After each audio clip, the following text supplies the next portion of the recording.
ओम नमः शिवाय। हर हर महादेव। भोलेनाथ की कृपा सदैव शिव भक्तों पर बनी रहे तथा यह सावन महीना उनके लिए बड़ा ही पावन और मंगलमय हो।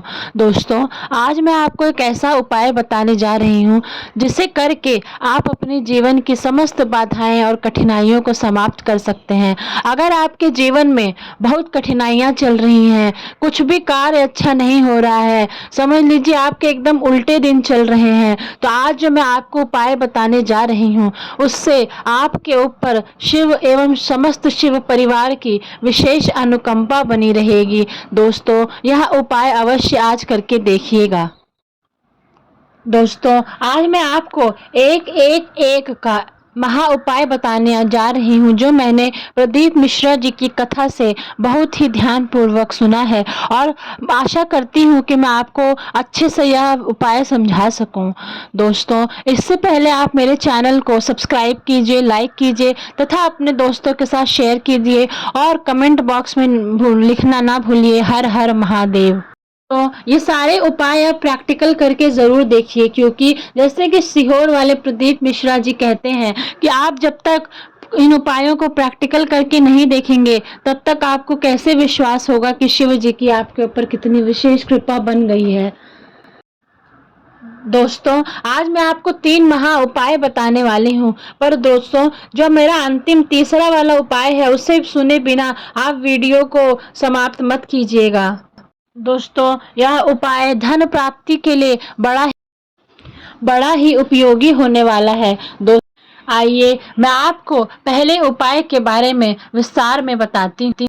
दोस्तों, इस उपाय के लिए आपको चाहिए होगा एक बेलपत्र जो खंडित ना हो और एक आखा चावल जिसे हम अक्षत बोलते हैं, वह एकदम साबुत चावल होना चाहिए, कहीं से भी खंडित नहीं होना चाहिए। और आपको चाहिए एक सफ़ेद पुष्प। दोस्तों, केतकी का फूल भी सफ़ेद होता है, कृपया करके उस फूल को आप महादेव पर ना अर्पण करें, क्योंकि केतकी के फूल को अगर आप चढ़ा देते हैं महादेव पर तो आपको 1000 गौ हत्या का पाप लगता है। तो दोस्तों, इसलिए आप बहुत ही सावधानी से सफ़ेद फूल लेकर आए बाजार से। दोस्तों, आपको एक तांबे के लोटे में शुद्ध जल भर के जल जो आपका अपने घर का जल हो उसे भरना है। फिर उसमें आपको एक चावल का दाना डालना है, फिर उसमें आपको एक बेलपत्र डालना है, फिर उसके बाद जो आप सफ़ेद पुष्प बाजार से लेकर आए थे वह डालना है। दोस्तों, देखा आपने, एक चावल, एक बेलपत्र और एक सफ़ेद पुष्प का यह उपाय, इसीलिए मैंने आपको बोला एक का उपाय। अपनी कामना बोलते हुए आप भगवान शिव को उत्तर दिशा की ओर मुंह करके जल अर्पण कीजिए।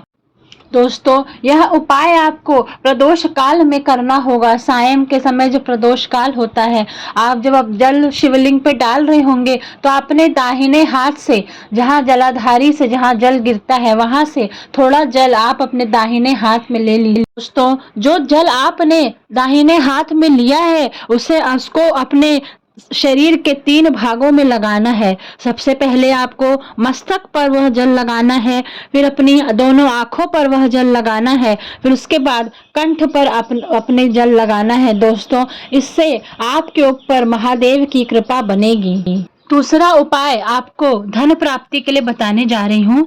इसके लिए आपको शहद लेना और आपको एक चुटकी हल्दी लेना है, एक बेलपत्र लेना है तथा जो एक तांबे के पात्र में अपने घर का शुद्ध जल लेना है। दोस्तों, गुरुदेव हमेशा कहते हैं कि जल जो आप शिवलिंग पर चढ़ाते हैं वह सदैव अपने घर का ही लीजिए, बाहर का जल ले जाके शिवलिंग पे ना चढ़ाइए। आपको शहद और जो आप एक चुटकी हल्दी लिया था अपने, उसका एक पेस्ट बना लेना है और बेलपत्र के बीच वाले भाग में आपको श्री लिखना है और साइड में जो 2 पत्तियां होती हैं उसमें आपको ओम लिखना है। और यह बेलपत्र आपको सबसे पहले शिवलिंग पर जब आप जल चढ़ा देंगे तांबे के पात्र से, तो आपको शिवलिंग के बीच में जो अशोक सुंदरी वाला स्थान होता है उस पर आपको यह बेलपत्र पकड़ के रखना है। वहां पे आपको उसको छुआ के रखना है और आपकी जो भी मनोकामना है वह आप प्रभु शिव भोलेनाथ से बोलते, शिव शिव पंचाक्षर मंत्र का जाप करते हुए, यह श्री शिवाय नमस्तुभ्यम का मंत्र का जाप करते हुए आप वह अशोक सुंदरी पर रखें और इस तरह रखें कि जो बेलपत्र की डंडी है वह आपकी तरफ हो और तीनों पत्तियां जो हैं वो शिवलिंग की तरफ हो, मतलब जो डंडी है वो जलाधारी की तरफ हो। दोस्तों, यह उपाय अगर आपने प्रदोष काल में या प्रदोष काल में जो आने वाला प्रदोष व्रत है 15 जुलाई को और कामदा एकादशी भी आ रही है, अगर उस दिन भी आपने कर लिया तो आप समझ जाइए कि भोलेनाथ भगवान की विशेष कृपा, विशेष अनुकंपा आपके समस्त परिवार पर बनी रहेगी। तीसरा उपाय आपको विशेषतः जो मासिक शिवरात्रि होती है आपको उसी पे करना है। और दोस्तों, इस बार तो आपको पता है सावन का महीना चल रहा है और शिवरात्रि 15 जुलाई को है, तो अगर यह उपाय जो मैं बताने जा रही हूँ आप उस दिन प्रदोष काल में करते हैं तो मेरे देवादिदेव की कृपा आपके समस्त परिवार पर बनी रहेगी। दोस्तों, इस उपाय के लिए आपको सबसे पहले चाहिए होगा दीपक, गाय का घी डालना होगा तथा आपको तीनों दो दीपक आप गाय के घी से तैयार करेंगे, उसमें आपको गोल बत्ती डालना है तीनों दीपक में। और प्रदोष काल के समय जो सायं समय में होता है, सायं के समय में सूर्यास्त के पहले और सूर्यास्त के 1 घंटे बाद तक जो होता है समय, उसमें आपको ये दीपक में से एक दीपक उठाकर बेलपत्री के वृक्ष के नीचे जलाना है, दूसरा दीपक आपको आंवले के वृक्ष के नीचे जलाना है और तीसरा दीपक आपको शिव मंदिर में शिवलिंग के बाहर जो चौखट होती है उसके बाहर आपको तीसरा दीपक जला देना है। यह उपाय आपको 3 मासिक शिवरात्रि जो आती है उसमें करना है। दोस्तों, आप देखेंगे कि आप यह उपाय जब करेंगे, जब आपका तीसरा शिवरात्रि पे जब आप कर चुके होंगे मासिक शिवरात्रि पे, तो आप खुद ही देखेंगे मेरे देवादिदेव महादेव की कृपा कैसे आपके ऊपर और आपके समस्त परिवार के ऊपर बन गई है।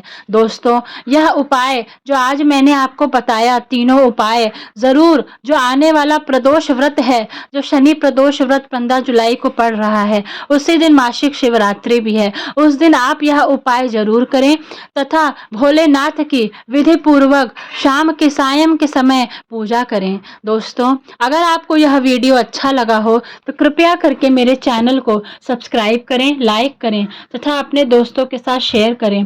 हर हर महादेव, श्री शिवाय नमस्तुभ्यम। आशुतोष शशांक शेखर चंद्र मौलि जिदंबरा, कोटि कोटि प्रणाम शंभु, कोटि नमन दिगंबरा। ओम नमः शिवाय।